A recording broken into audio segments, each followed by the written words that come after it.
बात बताऊं, ब्रह्म संबंध देने से दोष की निवृत्ति नहीं हो जाती। ब्रह्म संबंध देने से दोष बाधक नहीं होता। परमात्मा स्वीकृत करते हैं, दोष बनाया रहता है आप में। दोष की निवृत्ति करना तो साधना से साधन करोगे तब जाकर निर्मूलन होगा। ब्रह्म संबंध देने से परमात्मा इसको स्वीकार कर लेता है, दोष के सामने देखता है नहीं। जही अग बधेउ ब्याली बादी, जही अग बधेउ ब्याद जिमी बाली, फिर सुकंड सोई कीनी कुचाली और सोई करतुति विभीषण कैरी। तो भी परमात्मा ने दोष को नहीं देखा। मैं एक सत्य घटना बताऊं आपको इसके बारे में, ब्रह्म संबंध के बारे में, तब आपको समझ में आएगा। हमारे परिवार में एक छोरी, अगर ये घटना घटी हो भाई, हाँ ये सत्य घटना है वो। तो भाई तो फॉरेन में क्या, यहाँ भी हो जाता है आजकल। तो भाई कोई जवान छोरा से भाई उसको प्रेम हो गया, ठीक है, साथ में दोनों काम करते थे, तो जो भी हो, तो हो सकता है कि भाई इन लोगों का आपस में मिलना जुलना 2-3 महीना ऐसे हुआ। फिर एक दिन वो छोरी उनके माँ बाप के पास वो लड़के को ले आई और कहा कि मेरे को इनके साथ शादी ब्याह करना है। ये बनेली घटना है। तो माँ बाप ने लड़के को देखा, उसके बारे में पूछा, बोले ठीक है भाई, तो एक काम करो, तुम तेरे माँ बाप को भी ले आओ। इसमें थोड़ा टाइम लगता है ना। तो बोले ठीक है भाई, अगले हफ्ते में मेरे माँ बाप को ले आऊं। तो वो लड़का अपने माँ बाप को, एक छोरी के माँ बाप को ले आवे। तो वो दोनों पार्टी आपस में मिली, हाँ भाई ठीक है भाई, ठीक, वैसे ही तो करनी तो है, अब ये दोनों राजी हैं तो भाई हमको काय को बीच में आवे। तो इसमें राजी हो गए हो।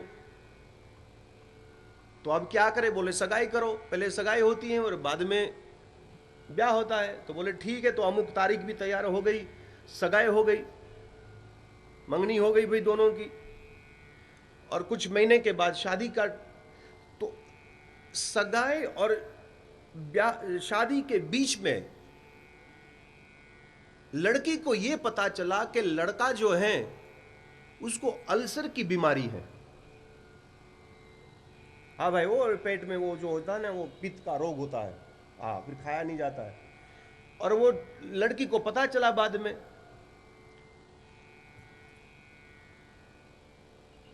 अब क्या करे, माँ बाप को जाकर बात करी कि भाई ऐसा ऐसा है। तो माँ बाप ने तो कह दिया भाई अभी तो मंगनी सगाई हुई, अभी तो शादी नहीं हुई, तो एक काम करो सगाई तोड़ दो, अंगूठी पहनी है तो रख दो ना, अभी कोई मंगलसूत्र थोड़ा ना पहना है, वह बात खत्म कर दो यहां से। तो पता वो लड़की क्या बोली, बोले नहीं,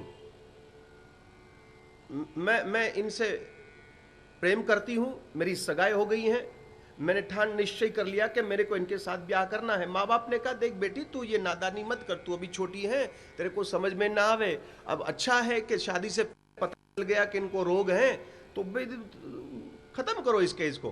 बोले नहीं, सगाई हो गई, मैं उनसे प्रेम करती हूं, अब चाहे कैसा भी हो, शादी करने के बाद मेरा धर्म है कि मैं उनकी दवा दारू करूंगी, उनको हॉस्पिटल में ले जाऊंगी और किसी तरह से मैं उनको ठीक कर दूंगा, बाकी शादी तो मैं इनके साथ ही करूं। और करी भी, दोनों ने शादी भी हुई, अभी वो छोकरा भी है, दोनों साथ में उनकी गृहस्थी चल भी रही है। कैसे चल रही है वो तो वही जाने, बाकी बात इतनी है, बस खत्म। बस कुछ समझ में आई माई है? सगाई के बाद लड़की को पता चला कि इसको अल्सर का रोग है, तो लड़की ने रोग जो दोष है इसके सामने न देखा। मेरा संबंध इनके साथ हो गया है, अब आदमी चाहे कैसा भी हो, उनको मेरे को स्वीकार करना ही पड़ेगा और ये संबंध में निभाऊंगी, किसी हालत में मैं भी निभाऊंगी। ठीक उसी तरह से ब्रह्म संबंध करने के बाद यदि आप में दोष भले ही हो, बाकी एक बार ठाकुर ने आपके हाथ पकड़े हैं ना, तो वो दोष के सामने देखते नहीं है, वो स्वीकार करेगा। दोष तो आपका रहता ही है, 5 प्रकार का दोष तो रहेगा ही महाराज। वो साधना कर कर, जैसे वो लड़की ने कहा कि मैं दवा दारू कराऊंगी, हॉस्पिटल में ले जाऊंगी, उनको मैं ठीक कराऊंगी, तो भाई ब्रह्म संबंध लेने के बाद आपको भी साधना करो। ये दोष जो है आप में, काम क्रोध लोभ ईर्ष्या मद मोह, इससे मुक्त होने का उपाय करो तुम।